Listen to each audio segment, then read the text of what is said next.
Bien, muy buenos días a todas y a todos. Quiero comenzar por agradecer a las entidades organizadoras de este evento por la invitación que me cursaran para compartir con ustedes esta mañana sobre las experiencias de la Comisión Internacional contra la Impunidad en Guatemala durante los 3 años que me correspondió dirigirla.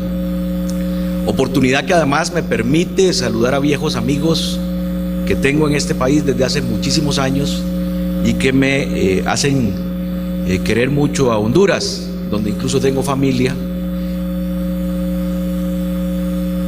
Cuando Honduras nos mete un gol y nos gana en fútbol, lo cual ya se está haciendo tradición y se nos está haciendo un complejo. Cada vez que vemos la camiseta de Honduras, perdemos sin entrar a la cancha.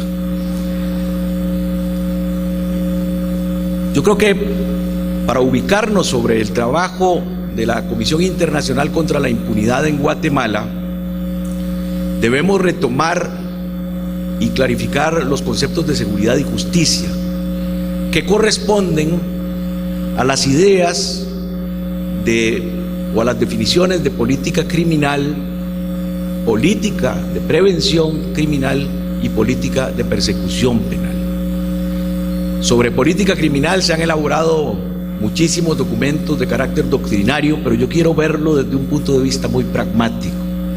La política criminal es la que decide el Congreso de la República cuando define conductas que se elevan a la categoría de delito y establece las penas con las cuales se va a castigar o se van a castigar esas conductas. A partir de aquí, 2 conceptos importantes se derivan. Uno de ellos es la política de prevención, que corresponde al Poder Ejecutivo, corresponde al presidente y al ministro de Gobernación o de Seguridad Pública, y el propósito es que no se cometan las conductas que el Congreso declaró que eran delito. Y la política de persecución penal, que corresponde al fiscal general de la República, quien definirá o priorizará los delitos que se van a perseguir con mayores recursos humanos, económicos y técnicos. Si no tenemos clara esta definición, normalmente confundimos seguridad y justicia, porque en nuestra cultura occidental creemos que la amenaza de castigo genera seguridad, y no hay nada más falso que esto. La amenaza de castigo no genera seguridad, sino donde hay pena de muerte serían los países más seguros del mundo, y esto no es verdad. Lo cierto es que nacemos, por lo menos los que respondemos a una cultura judeocristiana, nacemos con un pecado original, no sabemos cuándo lo cometimos, ni sabemos qué fue lo que hicimos, pero si no nos arrepentimos hay una amenaza de ir al infierno. Lo cierto es que seguimos pecando, ¿verdad? Nadie deja de pecar todos los días. Luego nuestros padres nos amenazan con castigos si no hacemos la tarea, si no llegamos temprano a la casa, si fumamos cigarrillos, si hacemos determinadas conductas, y lo cierto es que siempre le desobedecemos a los padres, porque la amenaza de castigo no funciona. Y después las leyes penales nos amenazan con sanciones si cometemos acciones típicas antijurídicas y culpables, y lo cierto es que aquí todos las hemos cometido. En la sociedad todos delinquimos, y el que de aquí diga que eso no es cierto recordará que alguna vez habló mal de un vecino o de un amigo, y eso es difamación, y de eso nadie se salva normalmente. Así es que todos pecamos, desobedecemos en la casa y todos cometemos delitos. Y entonces tenemos que separar las cosas. No es con amenazas de castigo como se van a resolver los problemas de seguridad. Los problemas de seguridad se resuelven con una adecuada política de inversión social, con una adecuada política de oportunidades de ascenso social, y esa es la forma como se evita la generación de delincuencia. Con esto no quiero atacar a los pobres que son honrados ni defender a los ricos que son sinvergüenzas, pero lo cierto es que cuando hay condiciones de adversidad económica que conducen a una vida socialmente deprimida, es el caldo de cultivo para generar criminalidad. Pero bueno, en este contexto yo quisiera que hagamos una pregunta como un ejercicio. ¿Qué queremos? ¿Que no nos maten? ¿O que si nos matan, metan a la cárcel a los homicidas? Y por supuesto que queremos que no nos maten. Y ese es un tema del Poder Ejecutivo. Meter a la cárcel a los homicidas es un tema del fiscal general y de los jueces.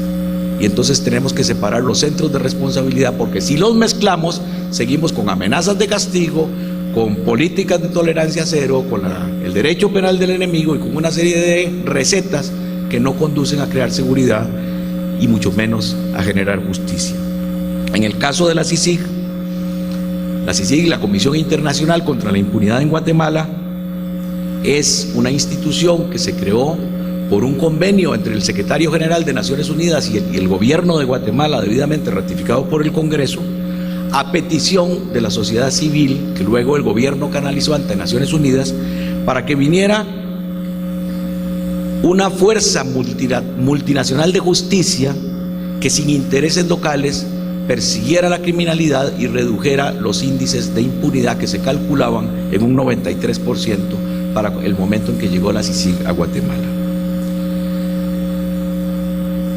Por supuesto, ustedes entenderán que un ente externo que llega a un país donde hay profesionales de 23 nacionalidades que están señalando a los nacionales, que los están persiguiendo, que están buscando las pruebas y que están tocando criminalidad organizada y estructuras de corrupción muy fuertes y enquistadas en las instituciones, genera una opinión, genera una campaña de ataques continuos, de desprestigio y de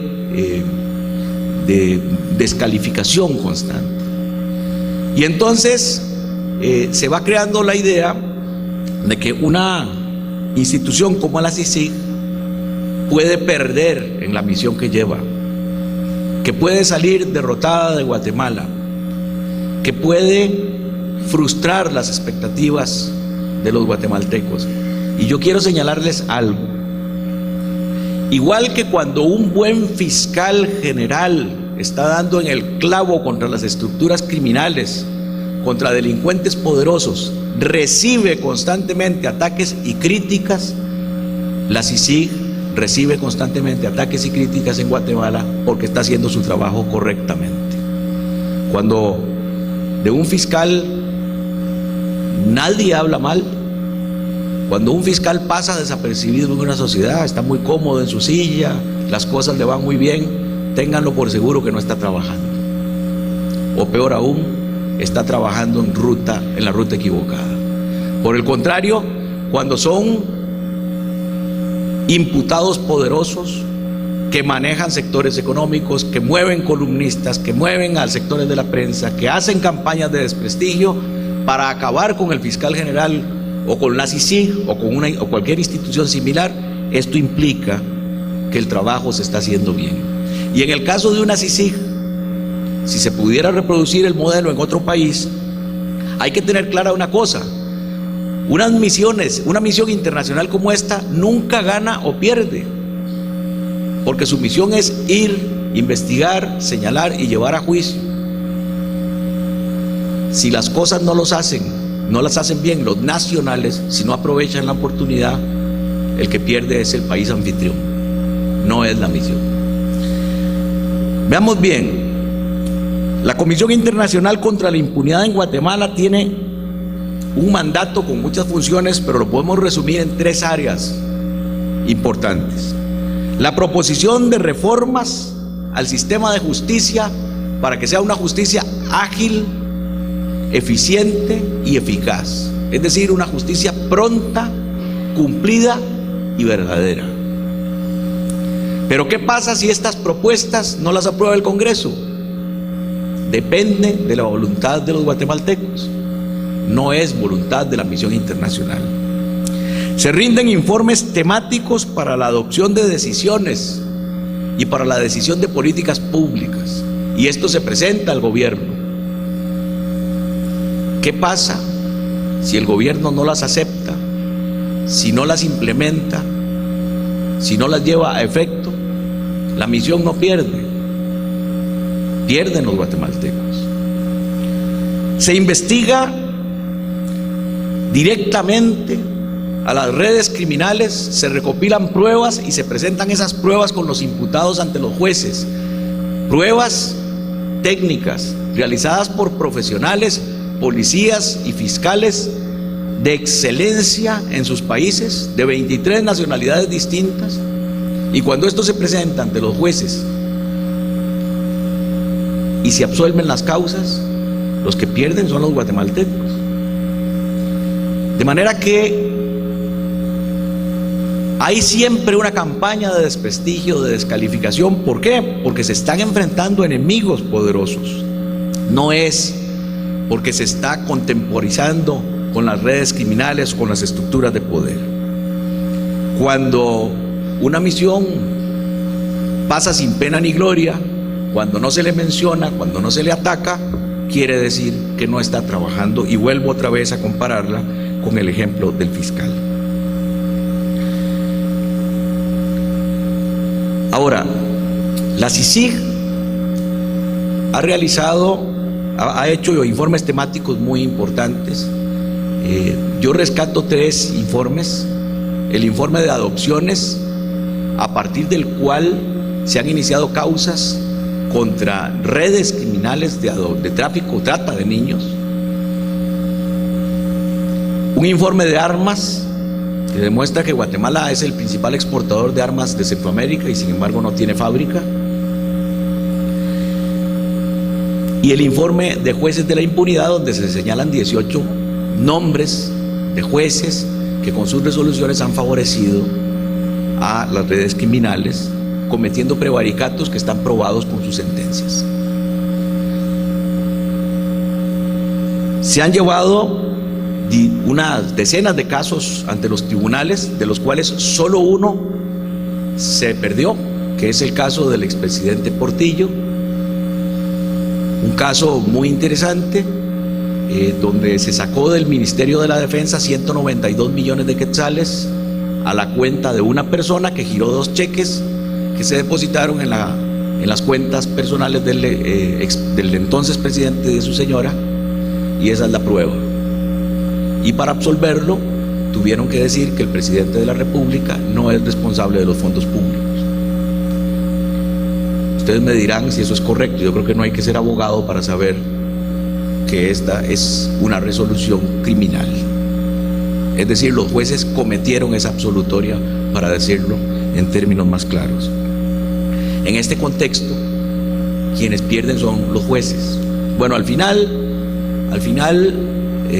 diseñamos toda una estrategia consultada con el embajador de los Estados Unidos, consultada con la fiscal general, y finalmente desistimos de la apelación parcialmente. Y una vez que se confirmó, como era de esperar, la absolutoria, porque el presidente en Guatemala no es responsable de los fondos públicos, se procedió a extraditar al expresidente Portillo a los Estados Unidos, donde esperamos se haga justicia, por otra causa distinta a la que se le seguía en Guatemala. Pero el paso de una comisión internacional como la CICIG por cualquier país no puede ser simplemente decir, bueno, hacemos estas propuestas y si no las obedecen o si no las acogen, es culpa de ustedes lo que pase. Presentamos estos juicios y si los absuelven contra lo que dicen las pruebas, es cosa de ustedes. No, tiene que hacerse además un diagnóstico, tiene que lograrse una coordinación con las entes estatales, porque lo mejor que se puede dejar cuando pasa una comisión como estas por un país que tiene un 93% de impunidad, ya en este momento los indicadores señalan un 70%, lo cual no es satisfactorio, pero ya se ve el paso de la comisión y el trabajo de Claudia Paz y Paz como fiscal general en Guatemala.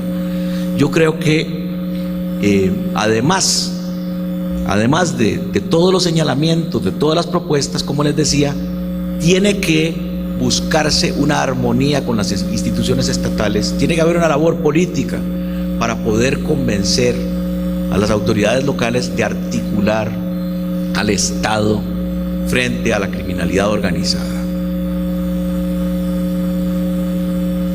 A Centroamérica le está pasando una tragedia Por un lado, la política del presidente Uribe, muy agresiva contra la criminalidad organizada en Colombia, hizo que los carteles trasladaran parte de sus intereses a territorio centroamericano. Y por otro lado, el atentado de las Torres Gemelas nos está afectando, porque a partir del atentado de las Torres Gemelas, la política de seguridad de los Estados Unidos hizo que se fortaleciera el perímetro de seguridad, lo cual no es una crítica negativa. Cada país tiene que establecer sus líneas de defensa, pero esto hizo que los carteles colombianos dejaran de llevar la droga a territorio de los Estados Unidos y la comenzaran a entregar en México. Y aquí se inició una guerra entre carteles para mantener el monopolio de la recepción de la droga y el monopolio de la entrega de droga en territorio de los Estados Unidos. Los carteles mexicanos se matan por ese monopolio y se abrió un frente con la Policía de Fronteras en Estados Unidos y luego un frente con el Ejército de México. Y esto hizo entonces que los carteles mexicanos trasladaran también parte de sus intereses y operaciones a Centroamérica.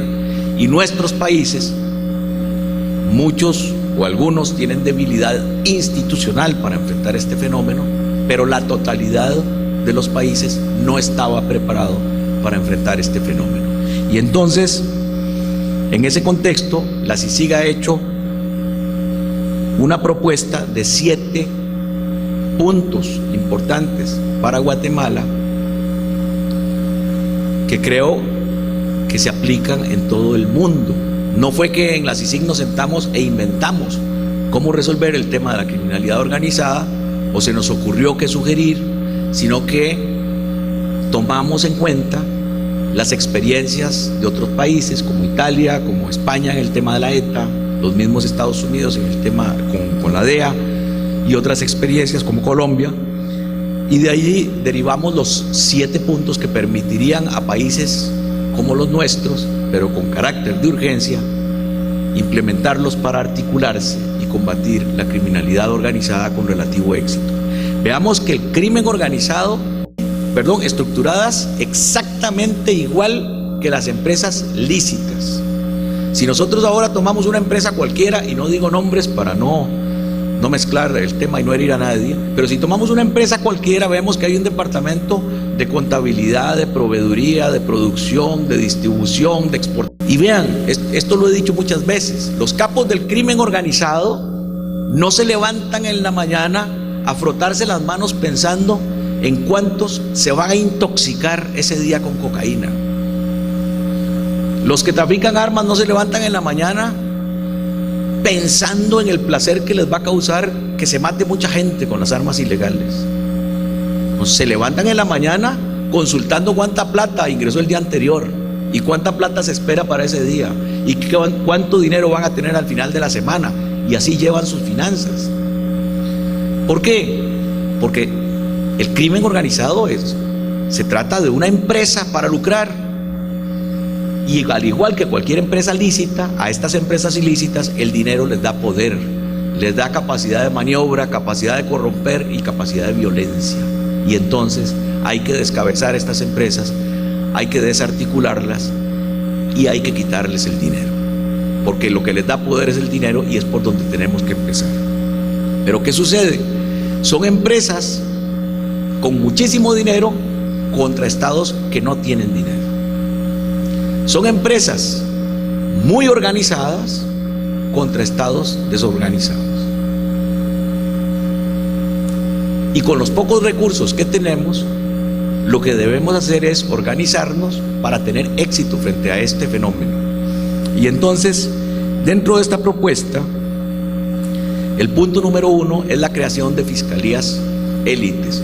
Vean que estoy pensando en un ministerio público independiente, ¿verdad?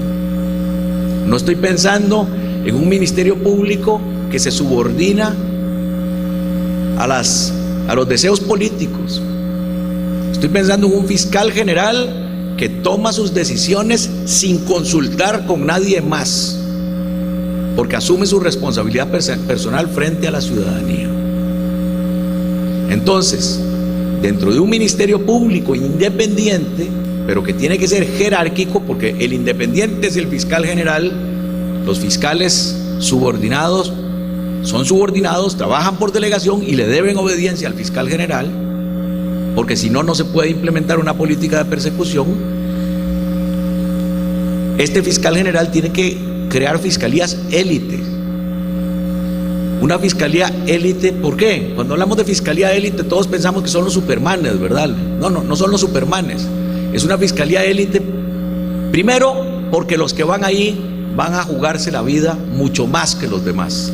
Y esto implica que tiene que haber incentivos importantes, tiene que haber incentivos salariales, tiene que haber seguridad adecuada para estos fiscales y para sus familias, tiene que haber medios importantes, tecnología, analistas criminales que respondan inmediatamente. Y aquí digo algo importante. Todo esto gira, todos los 7 puntos giran en función de algo importante: reducir el tiempo de reacción frente al crimen organizado. Reducir el tiempo de reacción. Este es el secreto. Estas fiscalías élites también responden a objetivos distintos de otras fiscalías. No es lo mismo investigar un hurto simple o investigar un homicidio aislado que se puede dar por razones pasionales o por un robo cualquiera. No es lo mismo que investigar para definir el organigrama de una red criminal y descabezarla. Y esto implica una metodología distinta, medios distintos, análisis distintos, estrategias distintas. Por eso implica que estos fiscales élite tienen que tener una preparación distinta también y una constante capacitación. Cuando hablo de constante capacitación, también con la policía. ¿Por qué? Porque una vez que se descubre cómo trabaja el crimen organizado, estos son como en las películas de ficción, son seres mutantes. Descubrimos qué es lo que están haciendo y de inmediato cambian su metodología y tenemos que empezar a descubrirla otra vez. Por eso, cuando se descubre lo que están haciendo y cómo lo están haciendo, tiene que haber una capacitación muy agresiva, muy rápida para seguir hasta que cambien. Y entonces todo esto va con estas fiscalías élites, que además tienen que trabajar en equipo. Ningún fiscal solo puede enfrentar una organización criminal. Se tratan de equipos de 5, de 8, de 10 personas con funciones distintas, todas coordinadas por alguien que gerencia la investigación y que tiene que llevarla a buen puerto. Luego, tiene que haber un intercambio de información en tiempo real, más allá de las fronteras. No es posible que nosotros en el siglo XXI, si la Fiscalía de Costa Rica se quiere comunicar con la Fiscalía de Honduras, tenga que preparar un papel muy bonito, redactado con muchas horas, con mucho cuidado, con un lenguaje muy diplomático, ponerle varias firmas, que se le pongan varios sellos. Eso después pasa al fiscal general, que luego lo pasará a la Corte Suprema, de la Corte Suprema pasa a la Cancillería, luego a la Embajada de Honduras, que lo devuelve a la Cancillería, y luego se manda en valija diplomática cuando hay plata para mandarla. Y algún día llegó la comunicación a Honduras y eso se quedó ahí en un archivo hasta que a alguien se le ocurrió abrir el sobre y darle trámite, y ya mataron a no sé cuántas personas y ya pasaron no sé cuántas toneladas de cocaína y ya esclavizaron a no sé cuántas mujeres para prostitución.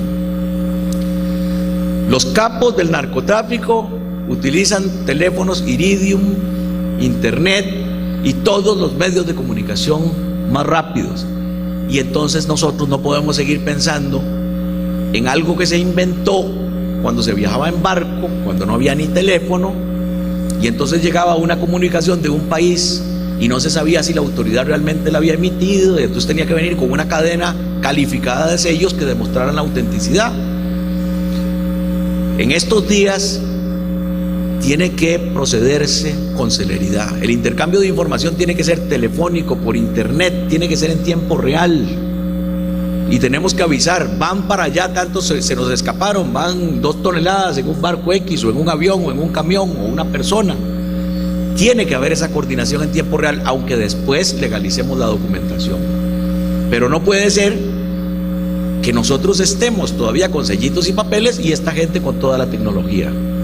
En Costa Rica se dice que cuando actuamos así es un burro amarrado contra un tigre suelto. Y esa sería la situación si no cambiamos de mentalidad.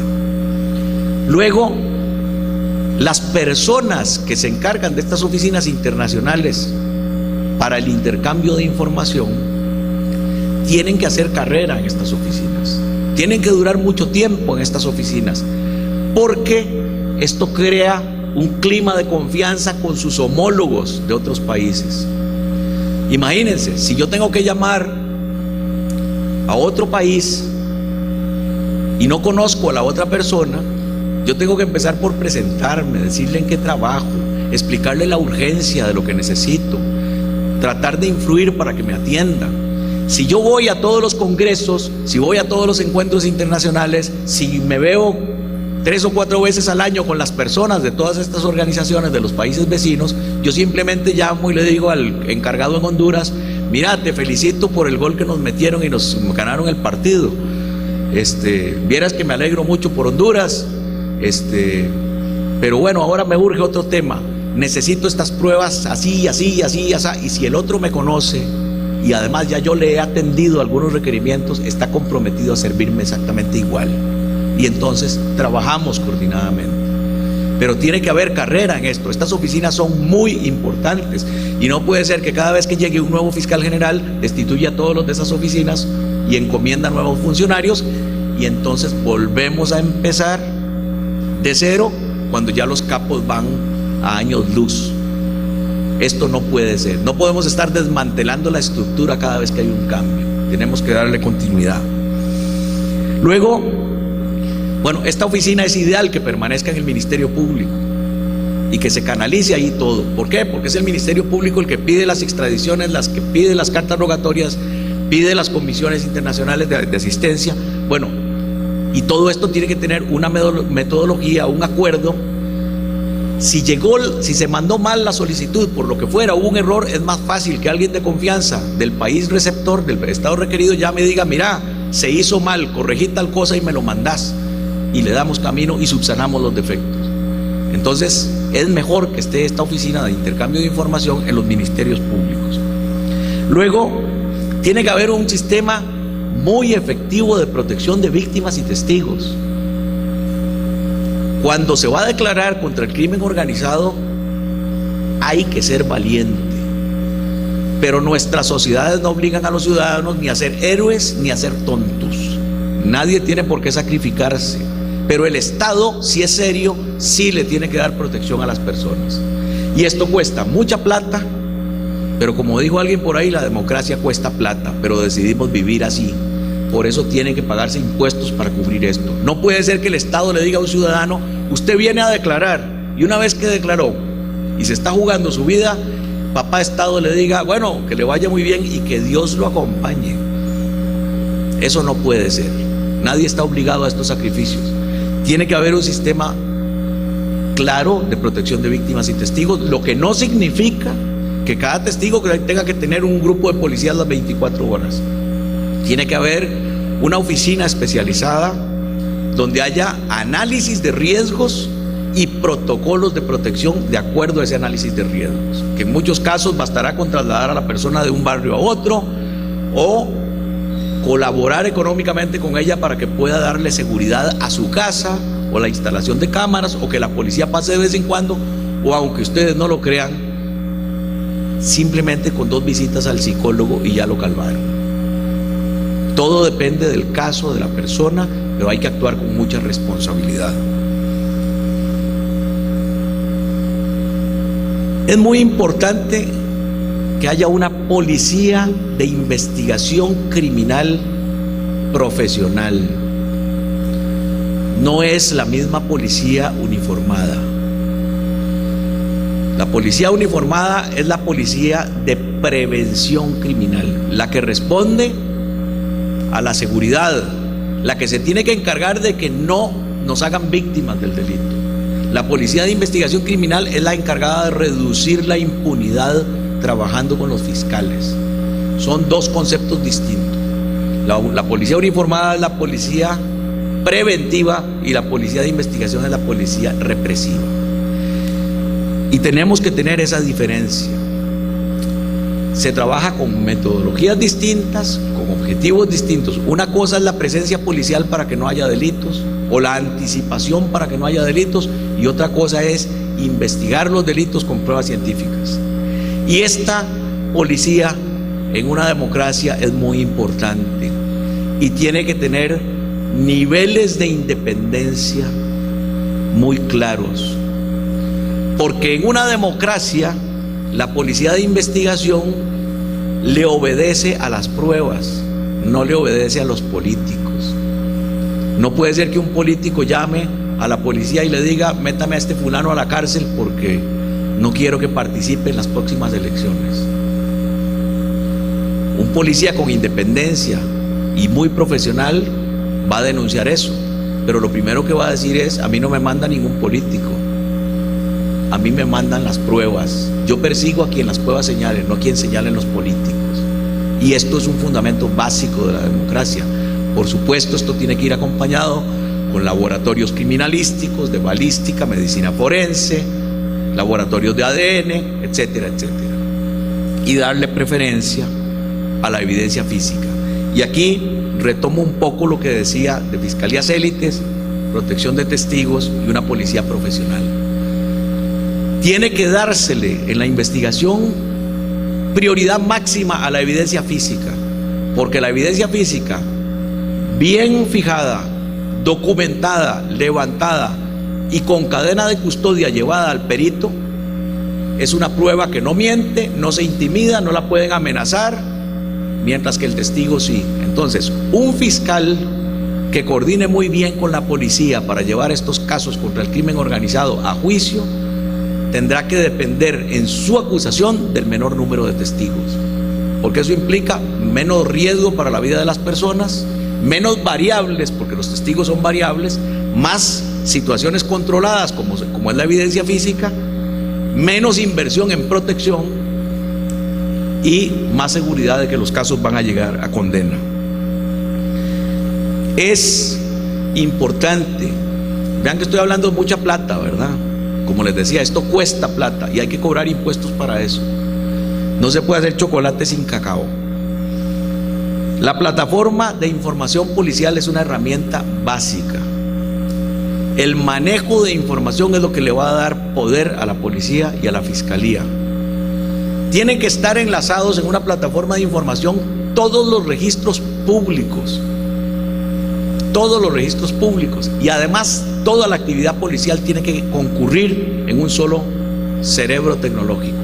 Vean ustedes, si no hay posibilidad de consulta de registros públicos rápidamente, ¿cuánto tarda un policía una vez que identifica a un sospechoso para hacer el perfil de ese sospechoso?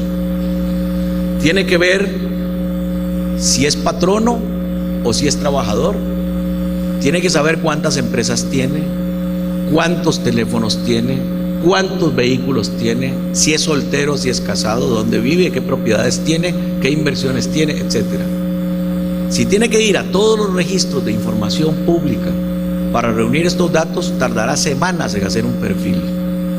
Si simplemente va donde el encargado de la plataforma en su oficina y le dice: necesito saber sobre esta persona, quién es, en minutos o en segundos puede tener el perfil para arrancar con la investigación. Y volvemos a lo de antes, reducir el tiempo de reacción frente a la criminalidad.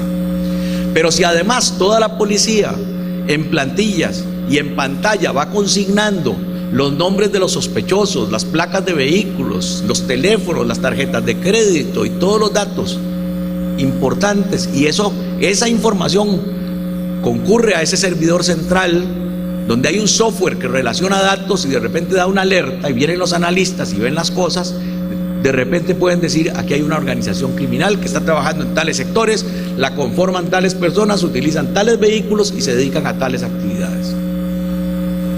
Pero yo decía en Guatemala hace un tiempo sobre la forma como podría la policía darse cuenta de que hay una red criminal que está operando en San Marcos, en el Petén y en Ciudad de Guatemala. Y la única forma sería que en la fiesta de Navidad se encuentren los policías, se les ocurra hablar de trabajo y se acuerden de los datos. Y nosotros no podemos depender de esas casualidades para enfrentar al crimen organizado. Vean ustedes, un capo ordena en este momento investigar a un fiscal y hoy en la tarde lo tienen perfilado. ¿Cómo es posible que un fiscal pregunte quién es este señor y se tengan que tardar semanas para tener el perfil? No hay entonces una comparación de fuerzas, y para esto se requiere una plataforma de información policial. Y hay unas extras que una plataforma puede traer, porque así como sirve para reducir la impunidad, sirve para reforzar la seguridad, porque si todos los policías ponen sus informes en computadora y esto llega a ese servidor, nos podríamos dar cuenta, por ejemplo, que hay denuncias por robos, y sigo con el ejemplo, contra mujeres entre 24 y 32 años, todos los viernes por la tarde en el parque de tal ciudad. ¿Y qué puede ser lo que está pasando? Que ese es el día de pago, esas son las operarias de una fábrica que tienen que pasar por el parque para tomar el bus. Entonces, teniendo este mapa de seguridad que nos puede dar en el día a día, la policía uniformada se va a ir a plantar a ese parque para que no asalten a las señoras. Entonces, de paso hay un plus.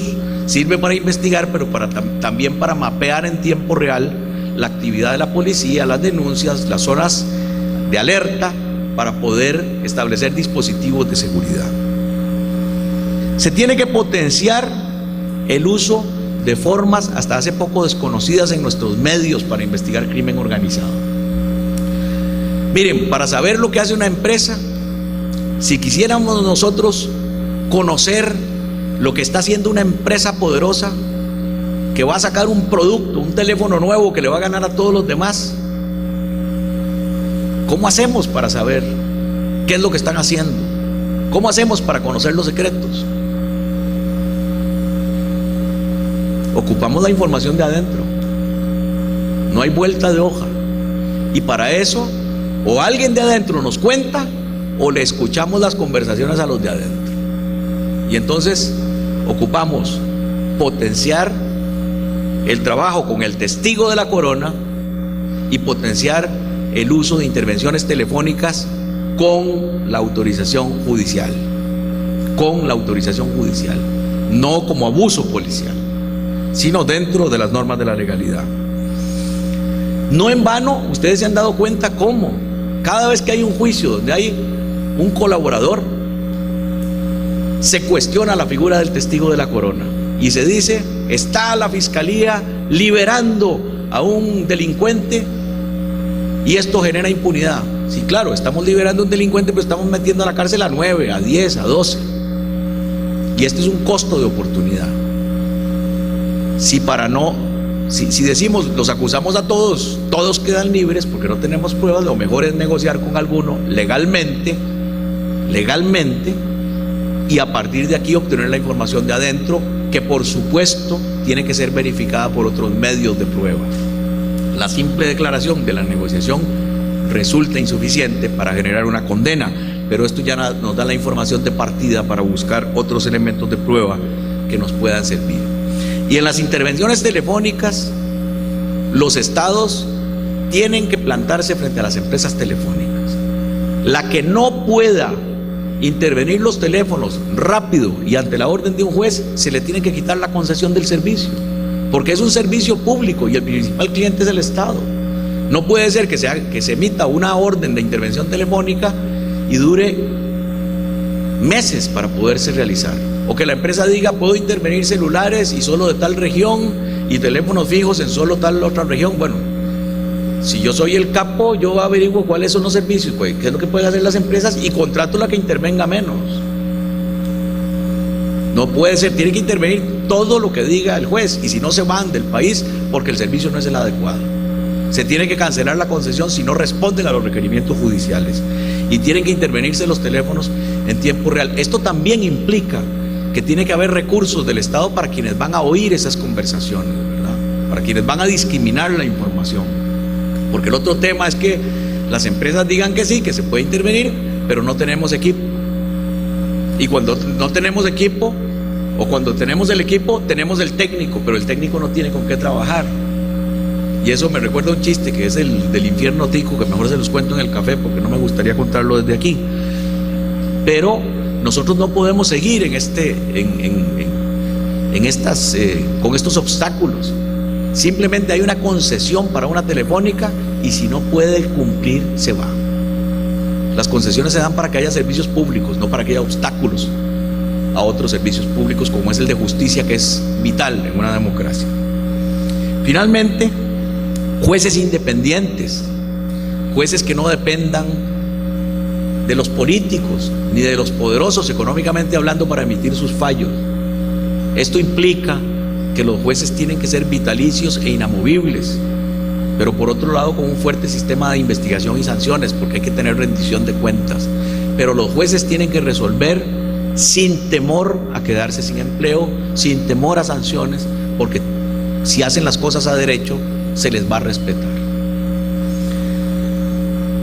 Estas eran las recomendaciones que hacíamos para Guatemala. Algunas ya están de camino, todas las hechas a la Fiscalía. Lo de Fiscalías Élite, intercambio de información en tiempo real y protección de víctimas y testigos, lo asumió la Fiscal General como una tarea del Ministerio Público. Ya están avanzados en esto. Yo espero que le dé tiempo de concluir estas oficinas, de dejarlas trabajando a plenitud. Se aprobó en Guatemala la ley para crear la Policía de Investigación Criminal Profesional, separada de la Policía Uniformada, dentro del Ministerio de Gobernación, pero separada de la Policía Nacional Civil. Y el ministro de Gobernación está trabajando ya en la plataforma de información policial, para lo cual hay algunos fondos de Naciones Unidas para la Paz. Ahora, ¿qué debilidades le podemos señalar a una misión como la CICIG? La primera debilidad que yo señalo es que se pactó a muy corto plazo. El mandato original dice que la CICIG tardaría 2 años trabajando en Guatemala y que se podría prorrogar por tantos iguales. Pero ¿esto qué implica? Que el primer comisionado tardó 1 año contratando el personal, los locales, comprando el equipo, y 1 año apenas para iniciar funciones y hubo que prorrogar. Luego el comisionado se fue al 3er año. Y vine yo para cerrar la CICIG al 4.º año y se prorrogó por 1 año más, por 2 años más, y luego se prorrogó por 2 años más. Ahora va al 2015. Esto trae 2 problemas muy complicados, que siempre se está trabajando en la estrategia de salida. Y luego todo el personal está buscando trabajo en otras misiones internacionales porque se van a quedar sin trabajo en el corto plazo. Y crea una inestabilidad interna complicada. Entonces yo diría que si se va a crear una comisión como esta en otra parte, se tiene que pactar de una vez 8 o 10 años, no estar en estas prórrogas que crean incertidumbre, inestabilidad en el empleo y afecta a la eficacia del trabajo. Luego, el tema presupuestario. Por supuesto que yo le agradezco muchísimo a los países donantes que mantuvieron económicamente a la CICIG y que no solo fueron donantes, sino que después se convirtieron en la protección política de la comisión. Pero el mismo tema de que este país redujo la donación, el otro país no la ha aprobado, y ustedes se imaginan, todo el mundo buscando empleo en otro lado porque tiene miedo de que no haya prórroga, y por otro lado no se sabe si va a haber plata. Por supuesto que todo el mundo apresura trasladarse a otras misiones y dejar a la CICIG. No se puede trabajar en buenas condiciones con estas afectaciones del plazo y del presupuesto. Yo creo que una misión como estas, si la mantiene Naciones Unidas, debe llevarla al presupuesto ordinario, no sé cómo, o garantizar los recursos con presupuestos definidos desde el principio, porque siempre se está en esa zozobra de si tendremos plata o no tendremos, y eso también le quita mucho trabajo al comisionado, que en vez de estar ocupado de los casos, de los proyectos de ley, de la actividad de la articulación del Estado, tiene que estar también hablando con los países donantes a ver si va a llegar la donación a tiempo. Una gran debilidad es que la CICIG se estableció como un ente independiente, pero se puso bajo el alero del Departamento de Asuntos Políticos de las Naciones Unidas. Y en el Departamento de Asuntos Políticos lo que hay es políticos. no hay fiscales ni policías. Entonces hay enormes problemas porque no se comprende cómo es que se dice que un ministro está implicado y que es imputado y que está acusado por un delito, o no se comprende cómo se señaló a los jueces y se dijo estos jueces favorecieron redes criminales, porque no se puede hablar de los funcionarios locales porque políticamente no corresponde. Entonces no se puede mandar una misión como la CICIG a hacer investigaciones, señalamientos y a tratar de tocar a los intocables bajo el alero de un departamento que lo que entiende es de política, de negociaciones, de hablar suave y de una serie de cosas que no es de los fiscales ni de los policías. Este es un tema importante. Luego, no se estableció un sistema de rendición de cuentas. Se le informa al secretario general, pero no hay una clara consecuencia de esos informes. Y esto hace que todo el mundo se sienta con derecho a pedirle cuentas a la CICIG de qué es lo que está haciendo. De repente aparece un activista de derechos humanos y dice: me tienen que rendir cuentas de qué pasó con este caso. Imagínense, si una misión de estas le tiene que rendir cuentas a todo el mundo, se le va la vida rindiendo cuentas. Entonces tiene que haber un canal claro de cómo, cuándo y a quién se le rinden cuentas, porque tampoco puede ser que haya un comisionado que no tenga límites. Tiene que haber límites. Y por último, cuando se crea una comisión como estas, hay que pensar muy bien si la comisión va a procurar justicia, como lo hace la CICIG, que se constituye en parte en determinados procesos y lleva a la acusación también junto con el Ministerio Público. Porque esto, que puede ser una gran fortaleza, es el talón de Aquiles de la comisión. Si la comisión lo que tiene que hacer es establecer los estándares para combatir el crimen organizado, dar asistencia técnica, ayudar en las investigaciones, traer los peritos que colaboren con los fiscales, eso es una cosa. Pero cuando es la comisión la que directamente toca a los grandes criminales, ustedes pueden ver en los periódicos de Guatemala el objeto de ataques, la descalificación y el desprestigio y toda la maquinaria del crimen organizado va contra la comisión. Hay casos en que no se habló nunca de los fiscales, se habló de la comisión. Y entonces esto, que puede ser una gran fortaleza, se convierte en una gran debilidad. Y si combinamos esta campaña de desprestigio con los señores del Departamento de Asuntos Políticos de Nueva York, que solo están viendo los periódicos y se horrorizan de todo lo que dicen de una misión de Naciones Unidas, es un cóctel para acabar con la misión. Entonces hay que pensar muy bien si una misión de estas, si vale la pena que procure justicia, o por el contrario tiene que ser más agresiva en el respaldo al Ministerio Público. El procurar justicia también afecta en otra cosa, y es que se tiene que establecer una distancia con el Poder Judicial, porque si somos parte de los procesos, no podemos estar ahí sentados con el presidente de la Corte y con los magistrados haciendo sugerencias y recomendando formas de agilizar la justicia, porque somos parte de los procesos y no podemos estar sentados con los jueces todo el tiempo. Entonces, si no hay que litigar, creo que nos trae un plus, y es la posibilidad de contribuir con el Poder Judicial directamente para poder mejorar la institución. Y bueno, yo creo que ya estoy muy excedido en el tiempo. Esta es una síntesis del tema de CICIG en Guatemala. Les agradezco una vez más la invitación, y si me excedí, le ruego me disculpe. Mamá decía que yo tenía que ser locutor de fútbol, pero bueno.